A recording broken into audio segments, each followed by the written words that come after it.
ইমানে মুজমাল। ইমানে মুজমাল আমানতু বিল্লাহি কামা হুয়া বিআসমাইহি ওয়া সিফাতিহি ওয়া ক্বাবিলতু জামিআ আহকামিহি ওয়া আরকানি।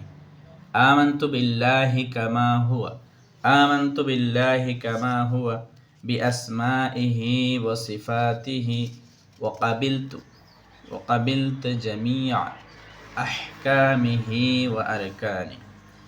আমানতু বিল্লাহি কামা হুয়া বিআসমাইহি ওয়া সিফাতিহি ওয়া ক্বাবিলতু জামিআ আহকামিহি ওয়া আরকানি।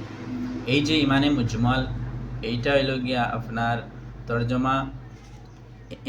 আমানতু বিল্লাহি, ইমান আমি আনছি আল্লাহ তাআলার উপরে,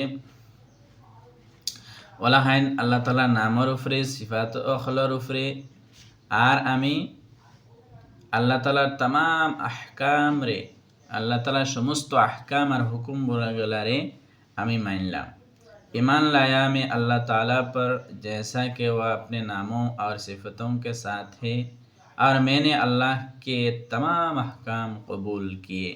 आमन्तु बिल्लाह, আমি ঈমান আনলাম আল্লাহ তাআলার উপরে, কামা হুয়া, যেই রকম আল্লাহ তাআলা, আর তার নামের উপরে, বিআসমাইহি ওয়া সিফাতিহি, আল্লাহ তাআলার নামের উপরে এবং সিফাতগুলোর উপরে, আর সমস্ত আহকাম রে আমি কিতা হইলাম, মানলাম, কবুল হইলাম। আহকাম রে আর আরকান। আমানতু বিল্লাহি কামা হুয়া বিআসমাইহি ওয়া সিফাতিহি ওয়া ক্বাবিলতু জামিআ আহকামিহি ওয়া আরকানি।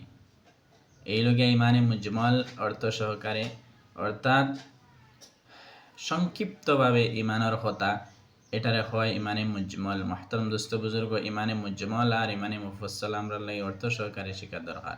তো আমরা বুঝলাম এই ইমানে মুজমালের মধ্যে কিতা হয়েছে। ইমানে মুজমালের মধ্যে হয়েছে যে আমি আল্লাহ তাআলার উপরে ইমান আনলাম, আল্লাহ তাআলার নাম অখলর উপরে, সিফাত অখলর উপরে যেইভাবে আছে আমি ইমান আনলাম, আর আল্লাহ তাআলার সমস্ত আহকাম হুকুমগুলো নিয়ে চললাম। যেগুলা হুকুম আছে মাইনমু, আমল করমু, যেগুলো নিষেধ আছে তাই বাঁচিয়া রইমু। এই লেগে ইমানে মুজমালের অর্থ।